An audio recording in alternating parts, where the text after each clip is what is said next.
Old age worker welfare ایسوسی ایشن کے یوٹیوب چینل سے ہم آپ سے مخاطب ہیں۔ یہ چینل ای او بی آئی پینشنرز کے حقوق کی آواز بلند کرنے کے لیے بنایا گیا ہے، اور اس پر ہم ای او بی آئی پینشنرز کے ساتھ ہونے والی زیادتیاں، ناانصافیاں اور ای او بی آئی میں ہونے والی کرپشن، بے ضابطگیاں، بے قاعدگیوں کے اوپر بات کرتے ہیں۔ بات کرنے کا مقصد، اس چینل کا مقصد یہ ہے کہ ہماری آواز حکمرانوں تک پہنچے، اہل اقتدار تک پہنچے، ایوانوں تک پہنچے اور عام انسانوں تک پہنچے، تاکہ لوگوں کو پتہ چل سکے کہ اس وقت حالات کیا ہیں۔ تو آج ہم بات کریں گے سب سے پہلے اداروں پر۔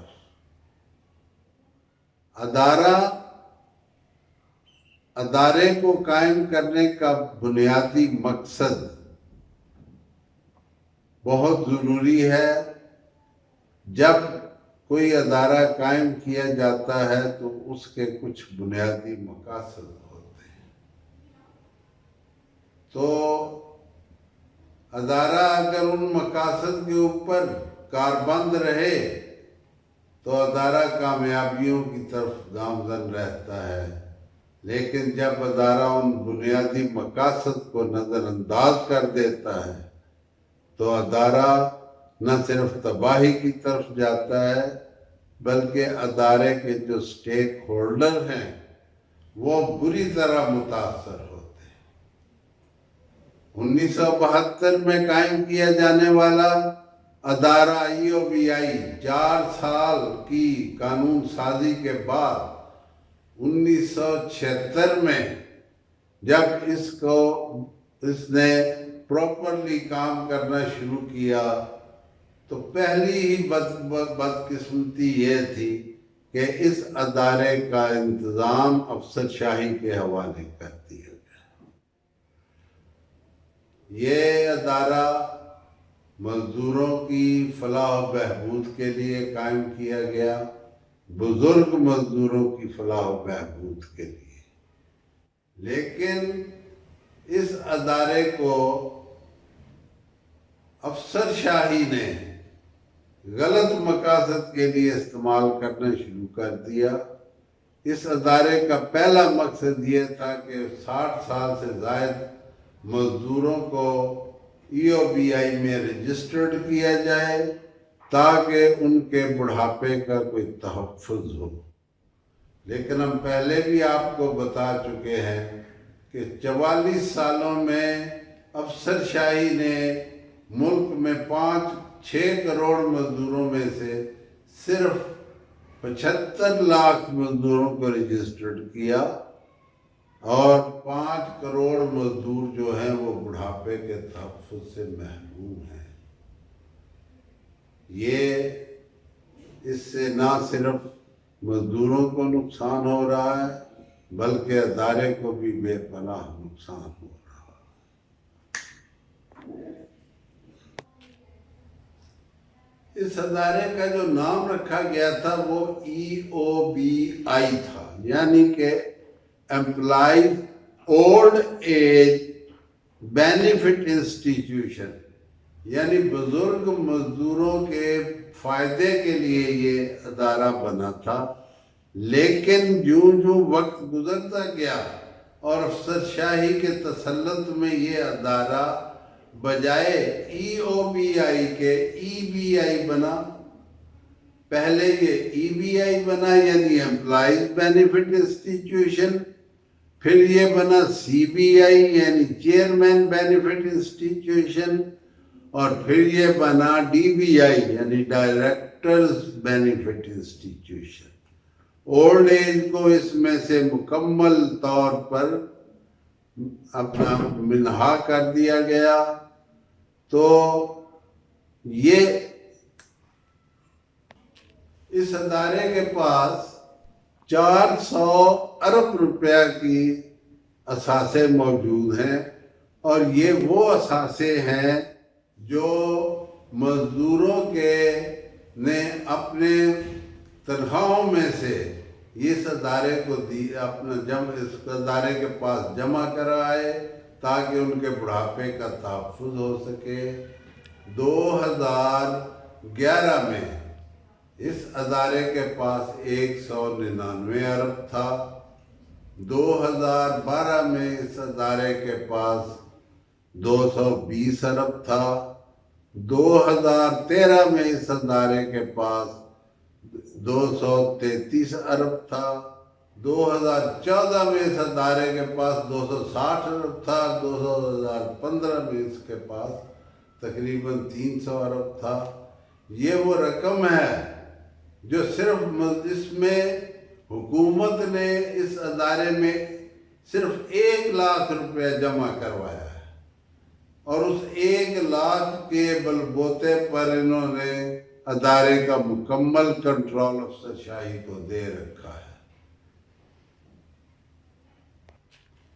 اس وقت ادارے کے اندر 5 لاکھ پینشنر ہیں جن کی عمریں 60 سال سے زیادہ ہیں۔ ان میں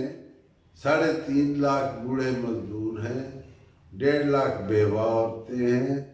اور 10,000 کے قریب مکمل طور پر معذور افراد ہیں۔ ان کو صرف 8,500 روپیہ پینشن دی جاتی ہے، جبکہ ادارے کے 400 ڈائریکٹر جو ہیں وہ 200 کروڑ روپیہ سالانہ وصول کرتے ہیں ادارے سے، اور اس کے علاوہ وہ ادارے سے میڈیکل کی شکل میں 150 ملین روپیہ جو ہے وہ سالانہ وصول کرتے ہیں، جبکہ بوڑھے مزدوروں کو پینشن کی حقیقی رقم دی جاتی ہے، اور ان کو کسی طرح کی کوئی طبی سہولیات میسر نہیں ہیں۔ ان کروڑوں مزدوروں کی بدقسمتی یہ ہے کہ وہ ادارہ جو ان کی فلاح و بہبود کے لیے بنایا گیا افسر شاہی کے ہاتھوں میں کرپشن کا اڈا بن چکا ہے۔ افسر شاہی کی کرپشن کرنے کا طریقہ کار بھی انہوں نے بڑا نرالا بنایا ہوتا ہے۔ جب کوئی نیا افسر کسی ادارے کا سربراہ بن کر آتا ہے تو وہ اتنی سخت قوانین بنا دیتا ہے اور اپنے آپ کو اتنا سخت وہ شو کرتا ہے کہ تمام لوگ اس سے ڈر جائیں، اور اس کے بعد وہ اپنی ٹیم بنا لیتا ہے اور پھر ان کے ساتھ اپنی پسند کے لوگوں کے ساتھ مل کر وہ ادارے کو میں لوٹ مار کرتا ہے۔ EOBI کی کرپشن، یہ میرے پاس یہ فائل ہے، یہ ساری کرپشن سے بھری پڑی ہے، EOBI کی کرپشن سے، اور سپریم کورٹ کے اندر کوئی تقریباً 300 کیسز جو ہیں وہ اس وقت کرپشن کے موجود ہیں، FIA کی رپورٹیں موجود ہیں، لیکن کوئی اس کے اوپر پیش رفت نہیں ہو رہی۔ یہ غریبوں مزدوروں کے پیسے کو دونوں ہاتھوں سے لوٹے جا رہے ہیں۔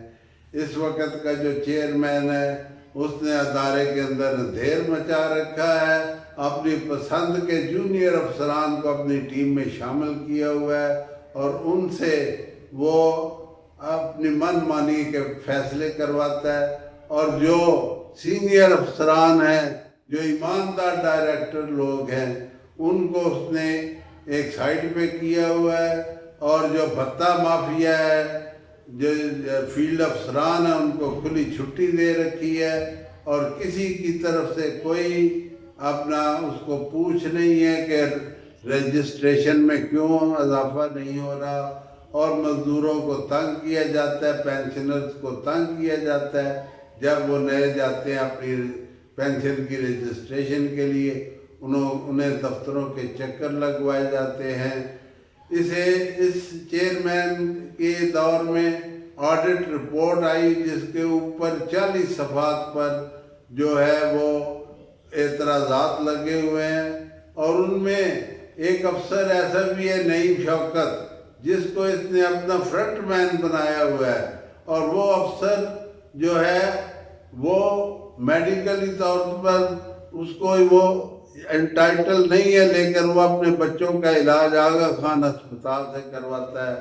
وہ ٹی اے ڈی اے بھی وصول کرتا ہے، اور وہ سارے اس نے اپنے اختیارات ای او بی آئی کے سنبھال رکھے ہیں۔ یہ چیزیں جو ہیں ہم ان کو انشاءاللہ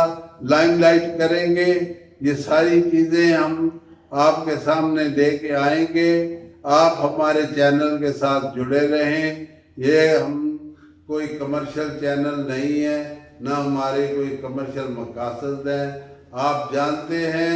کہ اولڈ ایج ورکر ویلفیئر ایسوسی ایشن وہ واحد اور تنظیم ہے جس نے سب سے پہلے ای او بی آئی پینشنرز کے حقوق کی آواز بلند کی، عدالتوں میں بھی، سڑکوں پر بھی، ایوانوں میں بھی، ہر جگہ پر یہ جد و جہد کر کے ملک کے کونے کونے میں ای او بی آئی کی پینشنرز کی آواز کے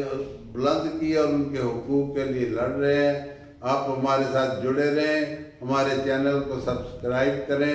ہماری اگلی ویڈیو انشاءاللہ 2 اداروں کے ایک تقابلی جائزہ ہم پیش کریں گے کہ فوجی فاؤنڈیشن اور ای او بی آئی ان 2 اداروں نے کی کارکردگی کیا ہے۔ تو آپ سب ہمارے ساتھ ہمارے چینل کو سبسکرائب کریں۔ پاکستان زندہ باد۔